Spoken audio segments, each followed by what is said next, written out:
Let's talk about the time the Penguin ran for the office of Gotham Mayor, and why it could happen again in Matt Reeves' Batman universe. The Penguin has always been a master manipulator, and in most cases, this is relegated primarily to the criminal underworld of Gotham. The Penguin is a businessman who has constructed an elaborate network to broker the exchange of illicit goods and services, and has found great success in doing this. In some cases though, he has taken this experience and brought it over to the legal side of Gotham, and it looks like the Penguin is doing this as well. One of Oz's biggest moves was political influence over the city council of Gotham, and thanks to his corruption of Councilman Haiti, he has finally gotten the leverage necessary to be welcome in places such as this. Oz will not only have the premier foothold over the criminal underworld, but he will also have a voice in the government as well. And we have a good idea from the comics of what this could look like. We'll be taking primarily from the Elseworld story known as Batman Earth 1, which paints a frightening picture that could give us some insight into the future of Gotham. In this version of Gotham, Oz became the mayor as the title suggests, using the city as his own personal mafia.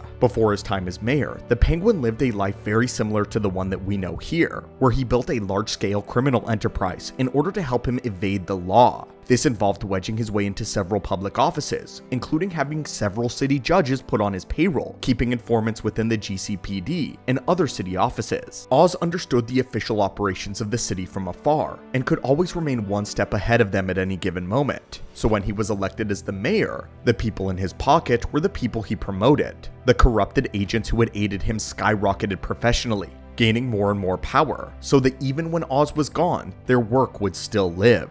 In essence, crime was no longer policed in Gotham, but it was essentially taxed. This basically made crime legal for the rich, and allowed Oz to choose favorites when it came to which criminals were allowed to operate in his city. This is a bit of a simplification of the story though, but the idea that crime answers to the mayor rather than fears him was a staple of the Penguin's mayoral term. While the direct involvement of the government was not publicly known, he created a very thinly veiled attempt to police the city. But Oz was not above taking extra legal means to get his ways. When he was up for election, the candidate who stepped up to oppose him was Thomas Wayne, a man who had seen the corruption of the city, seen how it had seeped into the infrastructure of the government. Oz saw the Wayne family as an ancient rival of the Cobblepots, since for decades, the Waynes had overshadowed and discredited his family despite playing a key role in the founding of Gotham.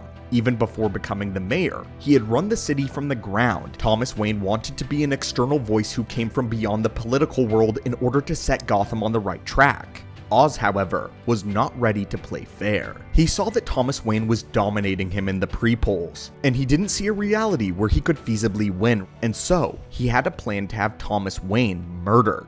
Allegedly, he sent several death threats to Wayne through organized crime syndicates, trying to get him to abandon the race. Of course, Oz's informants within the GCPD, the detectives on his payroll, and the judges in his pocket had nothing to do with the fact that nothing was ever proven. When Wayne continued to refuse, however, he formed a plot to have him abducted in order to hit the message home one more time, informing Thomas that next time would be violent. In order to do this, he hired a corrupt officer by the name of Weaver and paid him to cut power to the Monarch Theater. Once the blackout happened, Oz set several of his men at the exits in order to grab Wayne when he and his family eventually left. Unfortunately, this plan did not work as intended, as the Waynes were ambushed by Joe Chill, who murdered both Thomas and Martha that night. But this was not a concern to Oz. Instead, he was pleased that he no longer needed an alibi, and now that his rival was dead, he could swoop in and dominate the polls. Weaver was immediately added to Mayor Cobblepot's security detail, and the crime within Gotham only continued to get worse. He forced honest cops like Detective Gordon to remain silent, and those who did not would either disappear or would tragically be killed in the line of duty.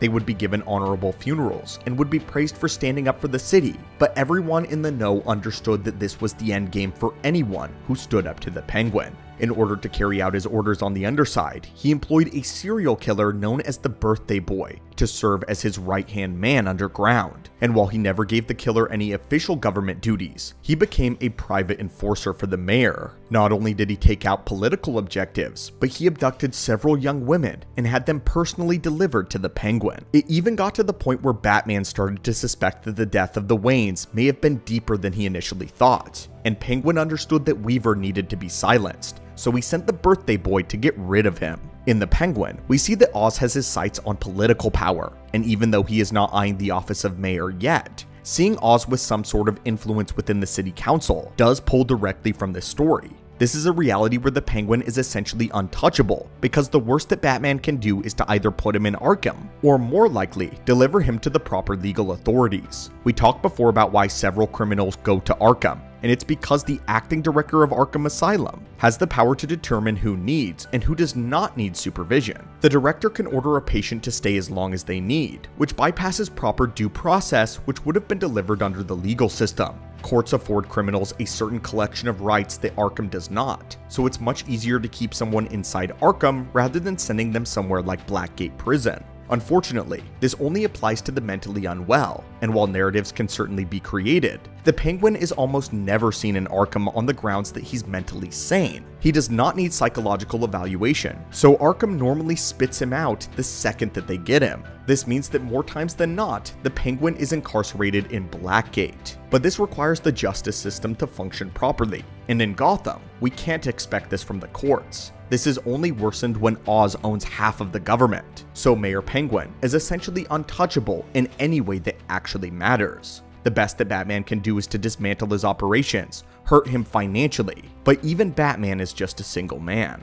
In The Penguin, we may see an adaptation similar to this where Batman doesn't actually have any tangible leverage over Oz, and we've talked before about the relationship that the two of them have. In some cases, Oz is an informant to Batman in exchange for protection, which keeps other criminals at bay while Oz continues working. As long as he abides by Batman's guidelines and never steps too far, then the two of them can work together. If this version of the Penguin can tie the criminal enterprise that he runs together with not just the public offices of Gotham, but the legend of the Batman, then there is almost nothing that anyone can do that can unseat the Penguin.